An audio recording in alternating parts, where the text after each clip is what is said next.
Going on, everyone? John Matrix here. So today we're gonna go back to Luton, one of his videos, and he's got a video that I saw about the Tyranids' first contact in the Battle of Macagre. I'm not sure if I'm probably mispronouncing it, but that's the video we're gonna check out today. The link to this video and his channel will be down below in the description. You should absolutely, if you're interested in anything 40K, he's got tons and tons and hours of 40K content. You should absolutely go check out his stuff.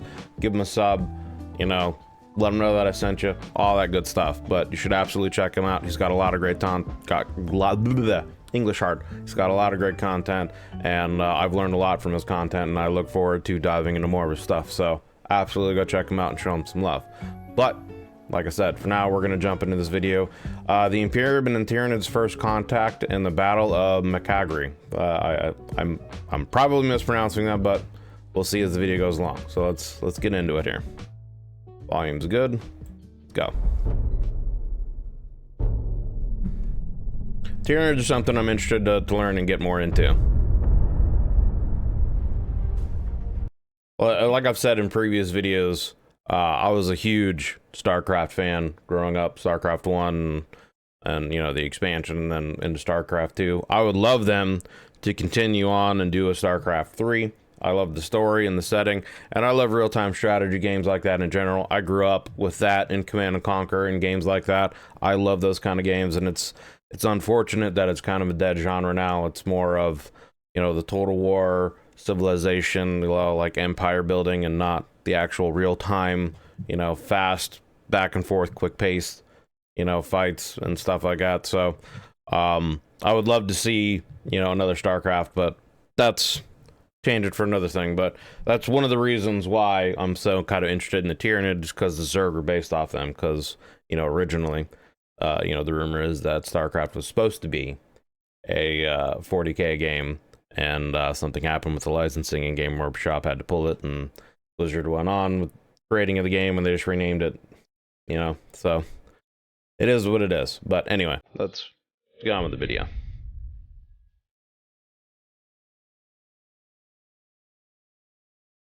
Tyranids are creatures from our darkest nightmares. But remember this: they can bleed and they can die.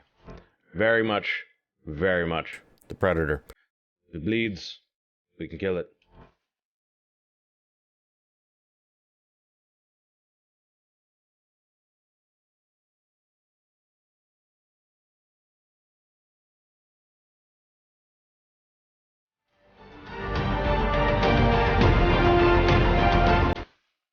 Epic beginning here. Epic beginning here.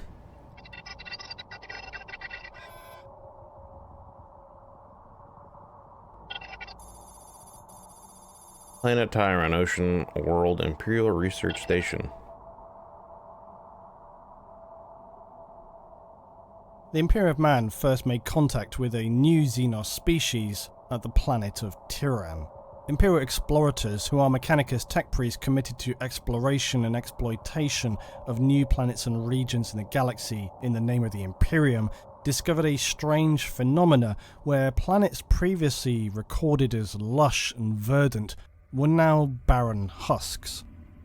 I didn't want to pause it while he was in the middle of talking, but I'm assuming that the reason why this is called, they're called Tyranids, is because they were discovered in the world of Tyran. Anyway, logic, obviously, but I assume that's why they're called Tyranids. Anyway. The Imperium discovered a strange phenomena where planets previously recorded as lush and verdant were now barren husks. Not even a single cell of life remained. While this disturbing fact was immediately reported, the slow-turning cogs of the Imperium's bureaucracy was... I love this image. All I see is this woman about to cut this dude's hand off. Like, he's like, my lady, you know, take your hand, we're about to go, you know, we want to have some dinner. And she's like, bop, back up. As with most things, likely to raise not much more of an interest than the lift of an eyebrow. Stranger and more deadly things are likely occurring at almost any time than a planet simply just becoming a dead rock. Still, as the explorators would continue to report these strange dead worlds, a fleet of Xenos previously unrecorded would be drawing ever closer.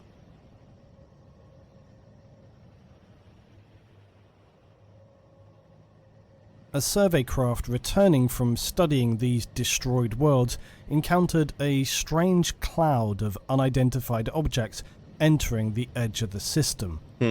After taking some damage from strange organic mines in the edge of this cloud, the Imperial ship would manage to survive back to an Imperial base orbiting Tyran Primus with the disturbing reports. Organic mines, huh? Days later, the Xenos fleet would now descend from the skies down to the surface of Tyran Primus. The main base on Tyran was a heavily fortified bunker system designed to withstand the ferocious storms of the ocean world.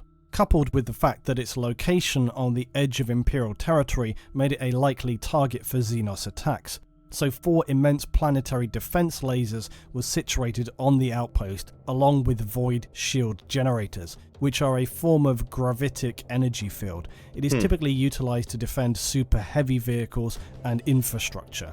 Often you see these used by starships and titans in the Imperium. Void shields displace ranged attacks by distorting space-time around the point of impact. Interesting. The outpost was then further supported by an array of other weapon systems, including autocannon and las cannon, as well as various heavy bastions and bunkers.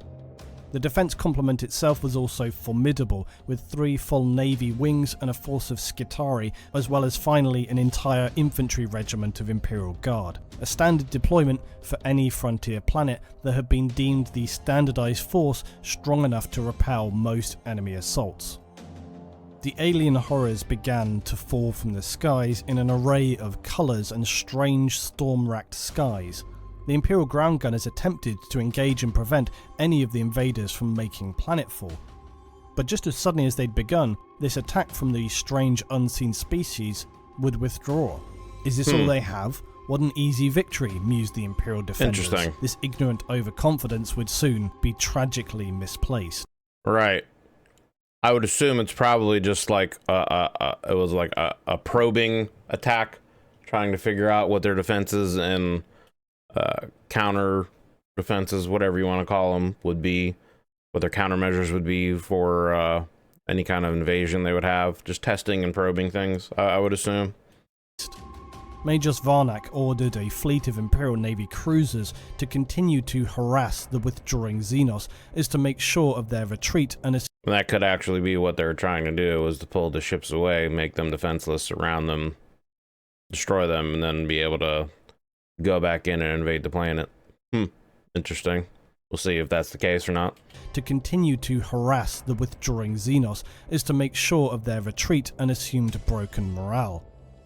But upon following this command, the Imperial ships would quickly discover, as they pushed through the spore mine clouds that masked the Xenos fleet, they would see not a few, not even 100 of the strange bioships, but in fact thousands. Having suffered minimal, if any, losses from the initial planetary engagement, swarms of Xenos ships would seize upon these easily stunned prey as they rounded on the Imperial ships. The first to be physically shredded was the Emperor's Fist, ripped apart by small invasive organisms spewed forth from a larger alien vessel. As the others were similarly cut to pieces or ripped apart by tendrils, the now absolutely panic-wrought crew in the last surviving ship were able to dispatch a warning to Tyran.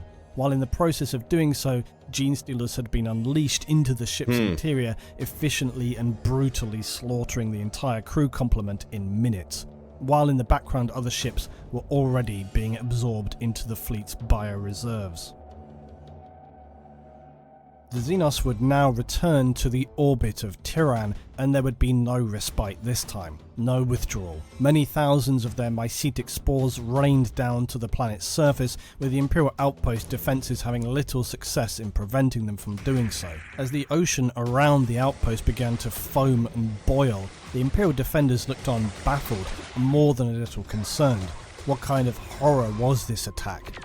Soon enough their answer is returned as aliens the likes of which had never been seen before sprang from the watery gestation. Like the production of this video. Imperial Guard would quickly... All of the extra sound effects and stuff he's added to this. Pretty dope. Pretty dope. I like it. Before sprang from the watery gestation. Imperial Guard would quickly turn to their instinctive training and even were successful in repelling the first waves of attack by these savage alien creatures. No doubt bolstered by the fact that among their number were Guard veterans from the Imperial death world of Katashan, a nightmarish jungle planet. The lower bioforms of the attacking Xenos were little match for most standard Imperial weaponry, and the Gaunts and Genestealers would be significantly decimated. Things though began to quickly unravel as one of their planetary defense lasers would fall silent. It was literally choked and clogged by a mass of Xenos gargoyles that had been instructed from the hive mind to force themselves down into its barrel and inner workings. Now the larger I mean, that's smart when you're in a hive mind situation, you know, and you've got trillions of creatures that are expendable. I mean, yeah, just use it to clog it up, just disable it that way.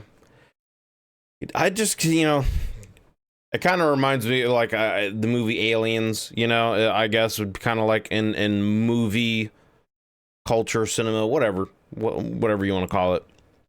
The movie Aliens, I guess, would be like the closest thing to what we would see as Tyranids, and you know, obviously that was pretty horrifying to, you know, to think about being in a situation like that.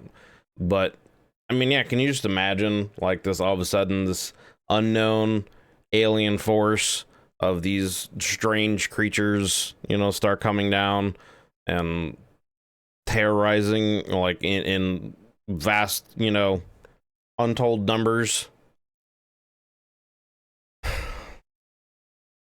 Force themselves down into its barrel.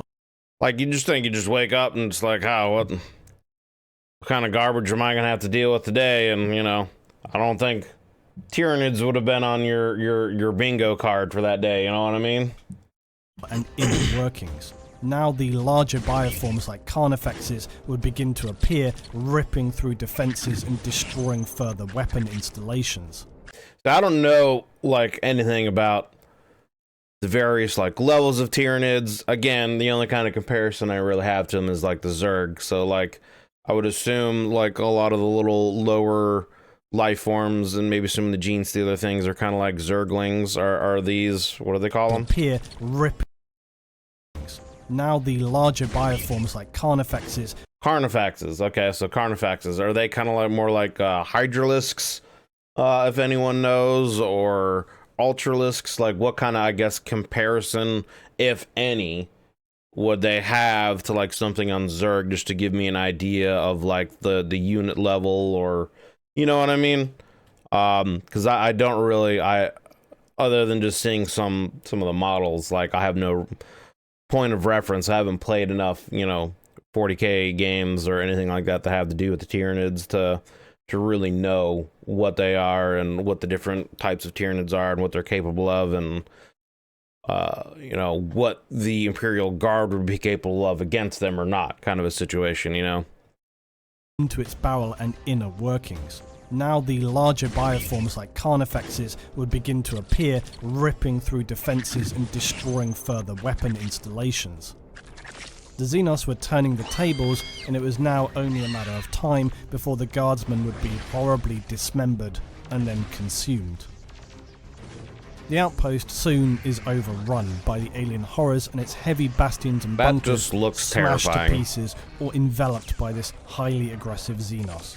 Only Tyran's command bunker remained, and it was already beginning to buckle and crack under the weight of unrelenting damage being wrought to its exterior by huge aliens smashing their way inside. Majos Varnak saw there was no hope. This was the end.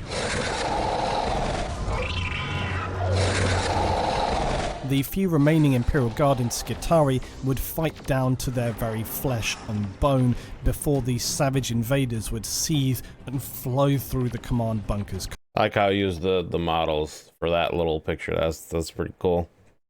before these savage invaders would seethe and flow through the command bunker's corridors. Major Svarnik would pray to his Omnissiah before sending a data codex deep into the lowest levels, specially constructed as a kind of black box for the outpost. This data would be their legacy to the Imperium of Man, its records providing essential information for the Imperium and humanity.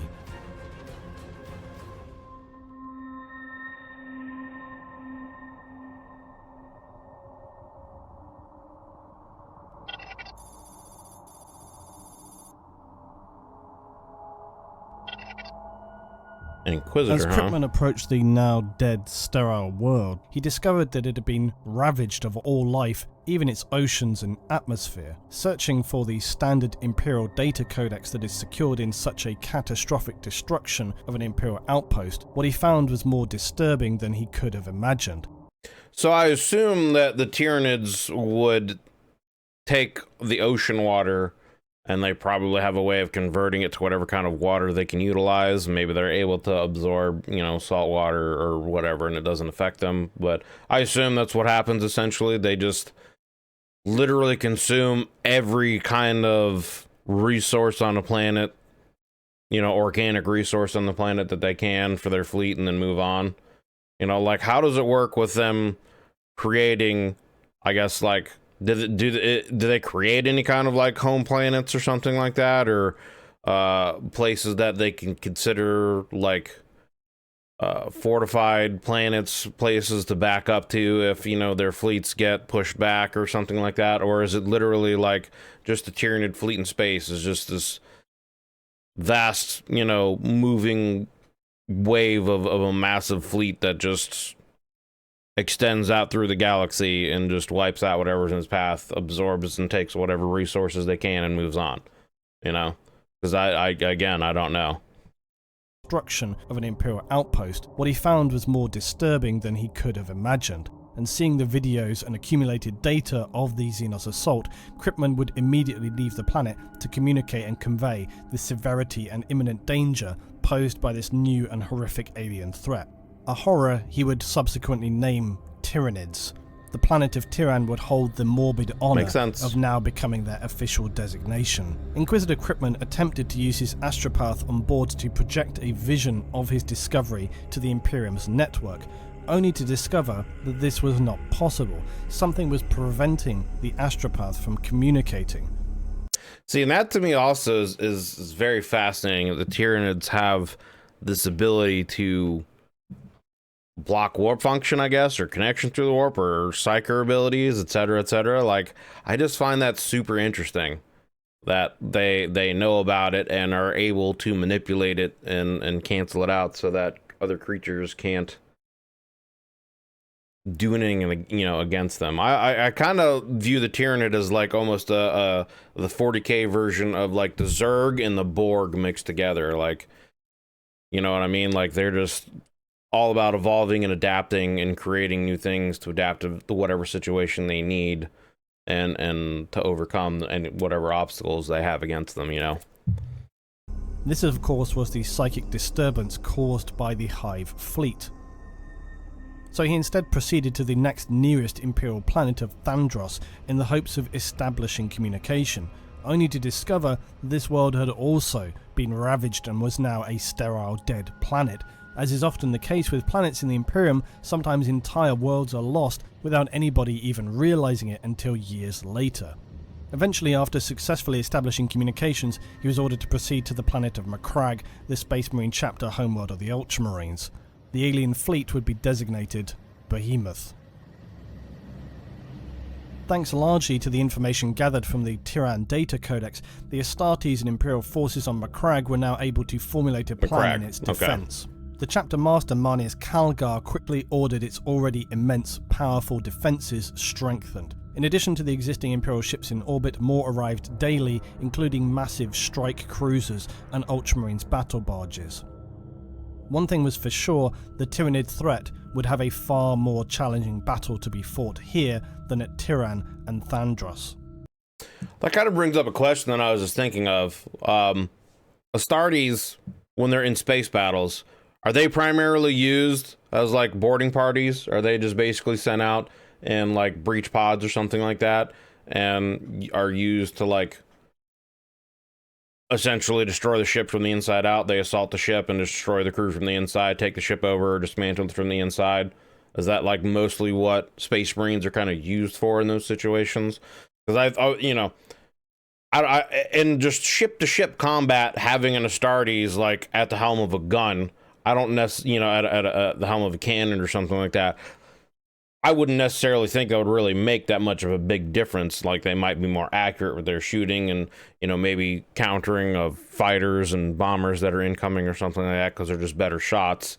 But I would think they would have a better use as, you know, boarding parties to destroy the ship from the inside, wipe out the crew, take out and secure other ships, and then either turn those ships against the enemy or just outright destroy the ship.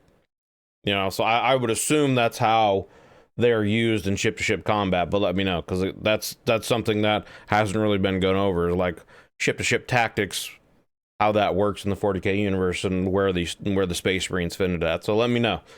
I would assume that's how it's done, but let me know. Far more challenging battle to be fought here than at Tyran and Thandros. It would not be until a month later that the Tyranids would finally begin to assault Macragge. And also, just on another note, if anyone has, you know, any content creator videos are out there that go over like any kind of actual tactics that might have been used in the various fights, I'd be interested to watch them that, because I'm as much as I'm interested in learning about the lore of the universe and history and stuff like that, I'm also very interested to learn about the actual tactics that get used. I'm fascinated with that stuff. And like I'm a huge, like, in general, history buff, and, you know, history of wars, World War II, World War I, and, you know, especially World War II is one of the most historical things, you know, to view it as far as battles and grand scale battles and tactics and things like that where they were used, and et cetera, et cetera. So, like, I would be very interested to just learn more about what tactics might be used in some of these various major battles that happened in the 40K universe. So if anyone has any content creators out there that do any of that, or if you've already recommended, you know, some of them to me, just, you know, remind me, I guess, in the comments about some of those and maybe some specific videos, and, you know, I'll 100% add those to my list. But that's stuff that I'm interested in as well, not just essentially lore and story stuff. So anyway, I'll stop yapping and we'll continue on here. It would not be until a month later that the Tyranids would finally begin to assault Macragge. Over 1,000 of the Xenos ships had been present entering the system and had now already ravaged the garden world of Prandium, a former lush paradise, a garden world, a glory to behold, and now a broken wasteland. And it's like, what do you do? Like, when you're in one of these Imperium vessels, you know, like, what do you do against one of these massive Tyranid ships, man? Like, it looks like those giant Leviathan looking ships seem like they would be almost impossible to take down with what they have. But then again, you know, like the Mechanicus ship that we went over in a previous video, that was, you know, an actual SDC that could create black holes and had time dilation pulses. Like, if something were that to happen, you just make a black hole and it would just, you know, suck the, you know, Tyranid ship up, and that's the end of it, you know what I mean? So I guess, you know, I don't know if they have weapons that are capable of doing stuff like that, but anyway. Paradise, a garden world, a glory to behold, and now a broken wasteland of death. Even with Cryptman's warnings, the first-hand accounts of the previously lush planet being turned to dead rock, Calgar was taken aback by the devastation of the Jewel of Ultramar. In Calgar's preparations, he would form 3 massive armies on the surface of Macragge, and as the first spores would begin to fall, the powerful Astartes regiments would begin their stand against the alien horrors. Calgar himself had formed the largest of these 3 armies and would carry out repeated rearguard assaults to wither and crush the Tyranid swarms. But the unrelenting weight and force of the Tyranids could not be suppressed, even with the power of the Ultramarines on their home planet. Wow. On the planet's surface, Titans stalked the land, obliterating any alien swarms in their path. The ferocity of the Tyranid assault was something never seen before by the Astartes, and some even saw the colossal titans be dragged down to the ground before being brutally torn to pieces by the blurred forms of claw and chitin. That would be just a crazy sight to see too, just seeing these massive titans just being brought down and just ripped apart without them being able to do anything, you know? First Company veteran Ultramarines would lay waste to these foul Xenos horrors, but deep inside their bunkers, holding every piece of ground until it could no longer be held, but slowly retreating inside their fortress. The attacking Tyranids would be relentlessly slaughtered like an ocean of alien bodies, exploding, disintegrating and being vaporized by the unwavering but slowly withdrawing Astartes.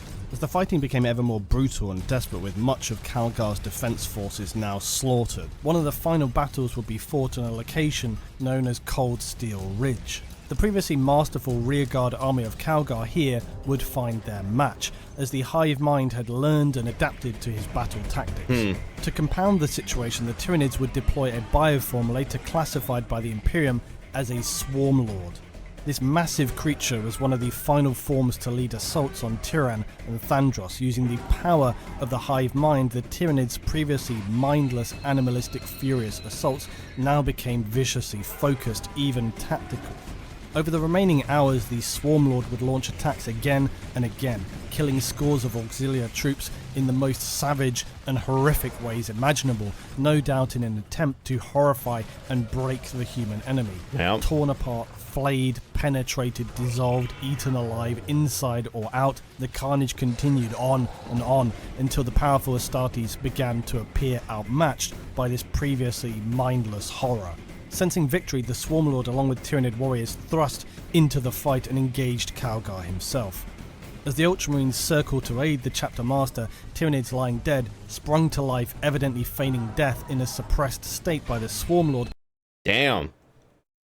Feigning death in order to surround the enemy or, you know, infiltrate. That's some interesting tactics. Okay. Lying dead, sprung to life, evidently feigning death in a suppressed state by the Swarm Lord, so as to launch unexpected attacks on the now compromised Ultramarine defenders. Calgar would be torn and savagely injured by this assault, and the remaining forces were forced into retreating to the battle barge Octavius. One of, if not the strongest defences of Macragge was its polar fortresses and massive ground weapons that fired high into orbit, obliterating the Xenos raining down onto the planet. The Tyranids, now being highly aware of this concentration of firepower, proceeded to rain down thousands more spores in this polar area. And Tyranids would now begin to appear in even greater numbers, and the fortresses were soon seething with alien horrors. With few options available, Calgar had to trust his planet-side Astartes would handle the tidal wave of Xenos, now engulfing their bunkers. So Calgar would instead turn his attention to the Hive fleet, determined that if Macragge must fall, no other planet would. Despite the Imperial fleet and the remaining planetary defences engaging the orbiting bioships and destroying hundreds of them en masse, many more remained, and wave after wave would assault the ships in space and the surface of the planet. Like, what are you supposed to do to fight against that, man? It's just like unstoppable, unrelenting waves of enemies just coming at you. No matter how many you killed, you know, 10 more, 100 more just come at you. Like, what are you supposed to do against that, man? Other than nuke them, you know? In space and the surface of the planet. By the time the Tyranids were deploying their 12th wave of attacks, the orbital defences of Macragge were now essentially annihilated, and so the Tyranids would even further intensify their attacks. Calgar would attempt to seize on this by assaulting their ships in orbit. The Tyranids were spread out in their attempts to envelop the planet, and then they would start to now withdraw their bioships, pull the engaging Imperial space vessels away from Macragge so as to be unable to assist the forces on the ground, especially around its polar bunkers and outposts. Divide and conquer. What the Tyranids could not have foreseen, though, was the arrival of the reinforcing battle fleet Tempestus, catching them now in between two Imperial fleets.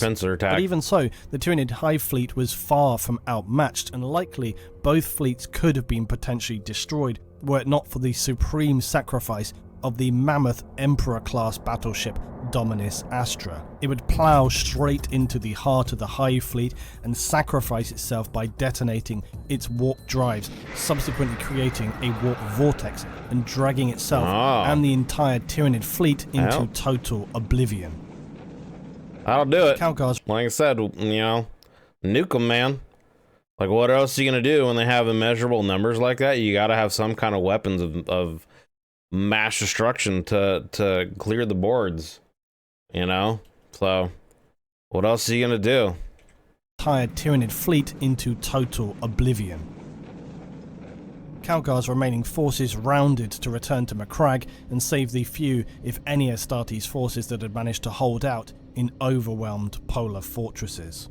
Contact with the First Company veterans had now long been lost as the Tyranids overran the polar outpost, and Calgar, concerned by this, deployed the 3rd and 7th Companies by drop pod to the polar regions.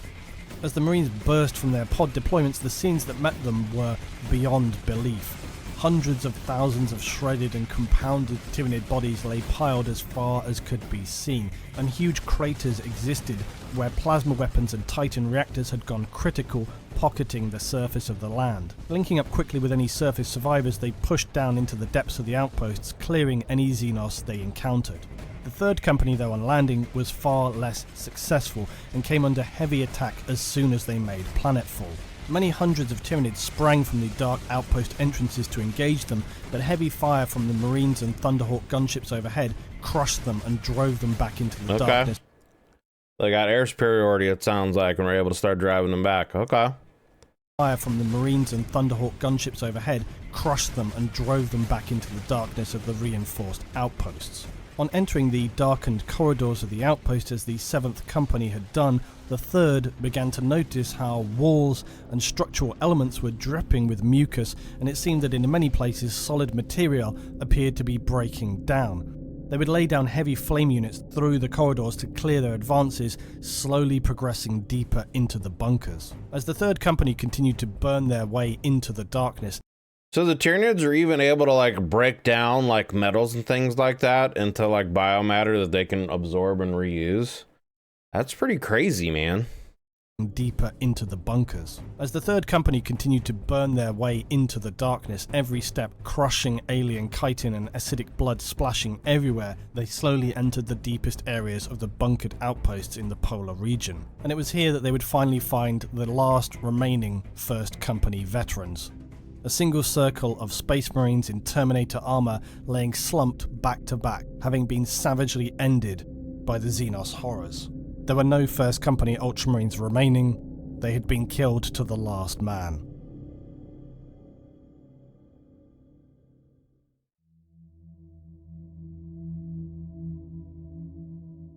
After the nightmare that was the battle for their chapter world, they faced the huge task of rebuilding their chapter, notably the veteran First Company, which had been so brutally obliterated. This task would be bequeathed to Chaplain Cassius, who would request to Calgar that the new First Company veterans be drawn from the ranks of those who had survived the tyrannic assault, as only they could understand this threat and the consequences of a tyrannic war. These elite veterans make up the now reformed First Company of the Ultramarines.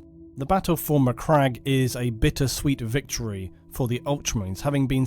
I would say so, man. Like, your entire company gets wiped out.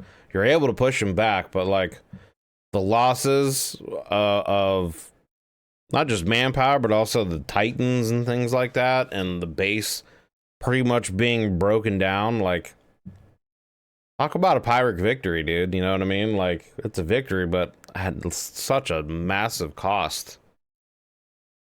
Damn.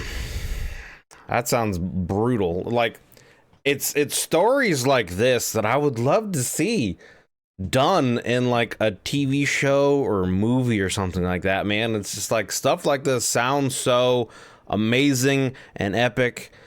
And, you know, it's obviously one thing to imagine it as you're reading it or whatever, or, you know, listening to it from something like this, or an audiobook. You know, there's something to be said about using your own imagination for it, but there's also something about just seeing it playing out in, you know, a movie or a TV show or a game, you know, something like that. And maybe in Space Marine 2 we'll get some epic moments like that, hopefully. But that's why I just say, like, it really surprises me that with how rich the 40K universe is, and for how long, you know, the stories have been told about this since, I think, maybe late 80s or early 90s is really when this stuff kind of started. I think maybe, correct me if I'm wrong, but I believe the Warhammer Fantasy started first, and then 40K came after, at some point in time. But I want to say it was like late 80s or early 90s is when the books and stuff like that started being made. So I mean, if that's the case, you know, it's almost 30 years worth of, you know,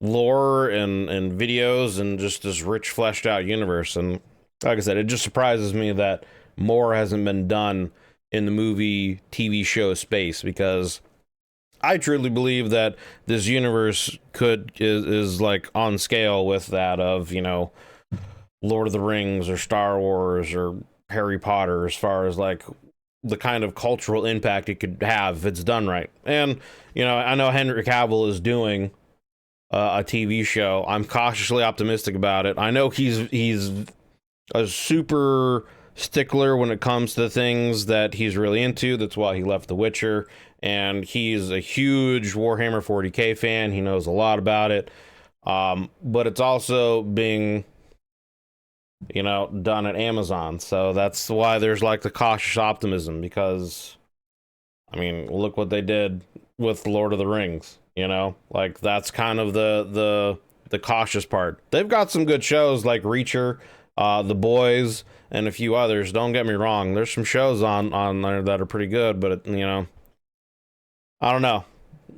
They don't have the worst track record, but they also don't have the best of some of the stuff. So hopefully, if they are able to like really follow along with the lore and stuff, we can get a really good show. And maybe that's the I had a phrase in mind, and like literally I just lost it. Maybe the tipping point. That's not what I was going to use, but I guess like the tipping point of that, like bridging things to that step of, you know, getting 40K into more of, I don't know if mainstream media is the proper term for it, but just getting it out there and seeing the effect in, you know, a movie TV show space, and hopefully it springboards. That's what I was looking for. Hopefully it springboards, you know, the 40K universe into that, and more things get created in that space. So anyway, long tangent, but let's get back to this video here. The battle for Macragge is a bittersweet victory for the Ultramarines, having been successful against such a horrific enemy, but also suffering such devastating losses. The names of their fallen brothers are commemorated each year, and their sacrifices remembered throughout the Ultramar system. And so the Tyranids would not be seen for over 200 years, until without warning in 993 of Millennium 41, a new invasion fleet would appear. Hive Fleet Kraken, which would now engage with simultaneous attacks on planets throughout the system. Eventually this assault would also be repelled, but the Tyranids would again be detected by Inquisitor Kryptman in 997 of Millennium 41, only 4 years later. Kryptman was able, by burning out Astropaths, to discern this new fleet Leviathan's intended course of attack through its targeted system. But despite some initial defensive successes, Kryptman would order the act of exterminatus on the world of Cordelis, the next planet in the Tyranids' path, so as to reduce their ability to increase their biomass. Interesting, okay. Despite Imperial Navy doing a preemptive maneuver of wiping out the planet before they can get there, so they can't utilize any of its resources. I mean, I guess you could say it's kind of a gamble, you know? Because obviously you're wiping out an entire planet, and, you know, I would assume if maybe it's a planet that has stuff on there already, maybe not. You know, if it's not a planet that's already like populated with Imperial people and it's not really used, then obviously that could be a much easier decision. And it could be a smart tactic. But if it's a planet that has some kind of significance or tactical importance, and you're kind of wiping it out and giving it up, then, you know, I guess that's where the gamble would be kind of put in place. So I don't know. I don't know enough about it. Let me know if you guys know, but I guess hopefully he'll talk about more about it here and see if that gamble paid off. Reduce their ability to increase their biomass. Despite Imperial Navy objections, Krypton would succeed in carrying out his exterminatus to the planet and its population with virus bombs. This catastrophic level of civilian deaths and his lies to the Okay, yeah, so it was a populated planet. I mean, that answers my question there. It was a populated planet. There may not have been quite the planet of significance, but man, that's rough. That's rough. You know, writing those people off and preemptively destroying a planet before the Tyranids are able to use it as a means of weakening them beforehand. I mean, again, a gamble, you know, and a rough one at that. You know, however many hundreds of thousands, maybe millions of lives were lost to prevent the Tyranids from being able to utilize it. Virus bombs. This catastrophic level of civilian deaths and his lies to the Ultramarines would enrage them and other Imperial forces. I bet. Worse would be to come though when Krypton would order the single largest self-inflicted atrocity in Imperial history, when he would order a system-wide scorched earth tactic by using exterminatus on every planet within the reach of High Fleet Leviathan, so as to effectively starve them of biomatter. He would later, due to these actions, be denounced as a traitor to the Imperium and carta externis by his fellow Inquisitors. But Krypton still held loyal allies within the Astartes' Death Watch.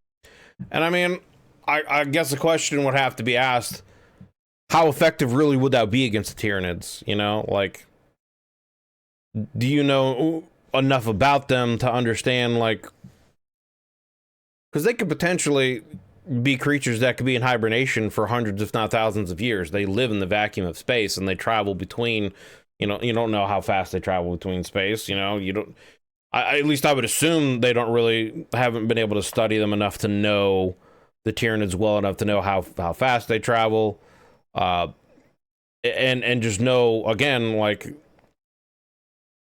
their full capabilities, essentially, you know, because again, these creatures could hibernate for hundreds or potentially thousands of years before they become active again, and so, like, you're wiping out these worlds of people, and all you could potentially be doing is hindering the Imperium and not really doing anything to the Tyranids. You're just giving up territory, and while you're not allowing them to take resources, it may not matter because they may not need those resources anyway, and they might still just keep pushing on.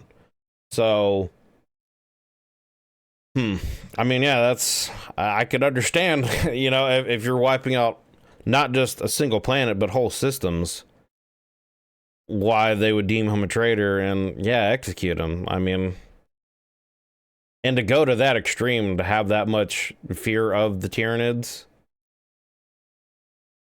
yeah, that's just crazy. Inquisitors. But Krypton still held loyal allies within the Astartes' Death Watch, and the final fate of High Fleet Leviathan was far from over. The Tyranids and their ongoing tyrannic wars would change the Imperium forever, but there are many who believe that their invasions of the galaxy have only just begun. Right. Further examination of Imperial records after the tyrannic wars had begun revealed disturbing facts.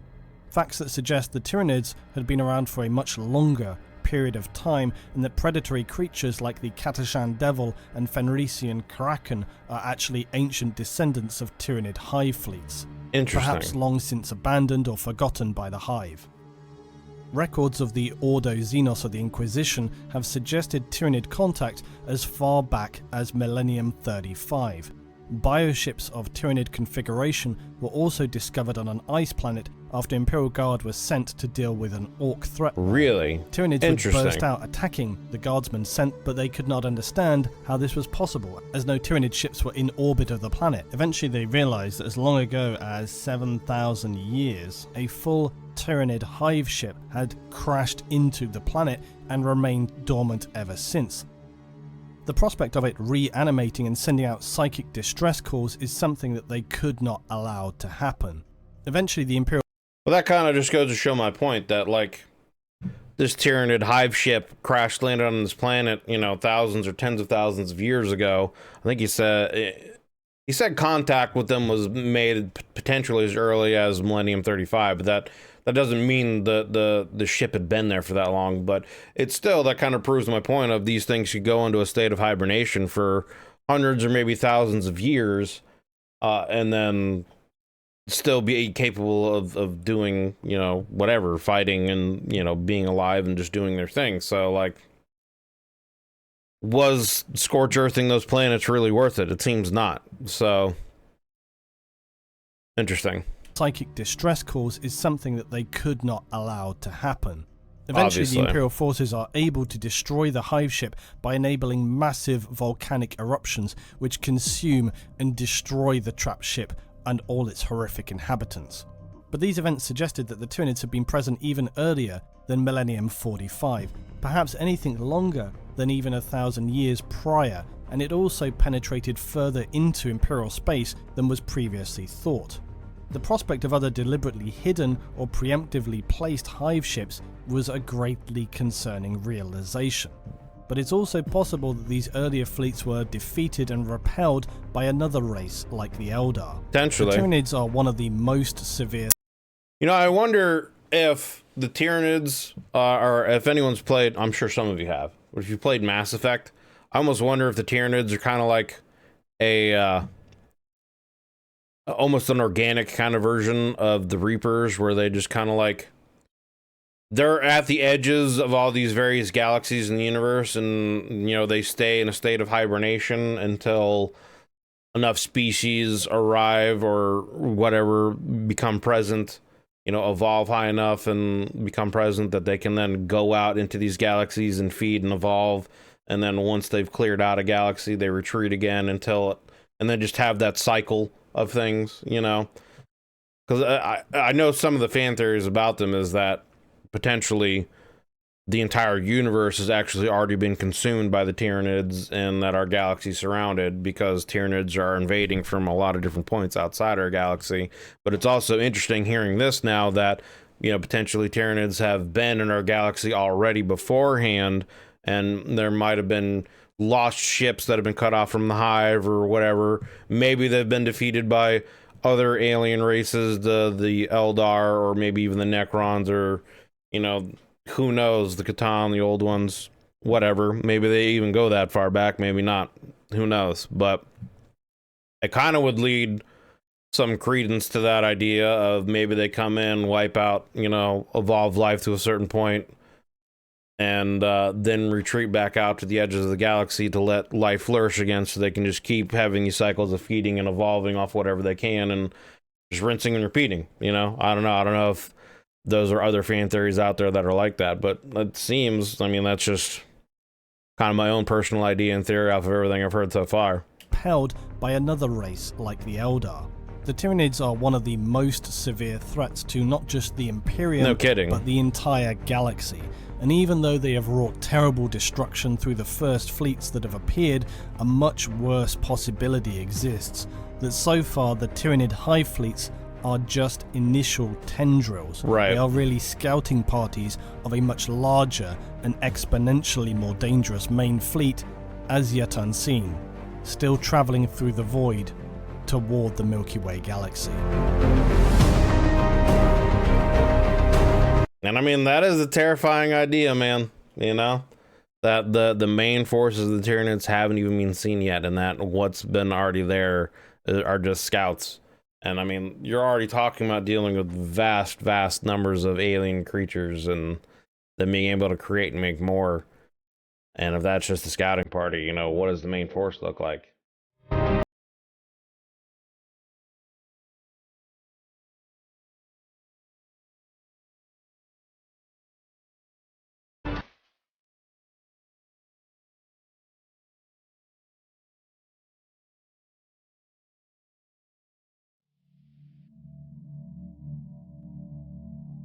Cannot live through this. Mankind cannot live through this. In a single day, they have covered the surface of this planet with a flood of living blades and needle-fanged mouths. Kill one, and 10 take its place. If they are truly without number, then our race is doomed to a violent death. where every shred of our civilization is scoured away by the force more vigorous than the fires of hell.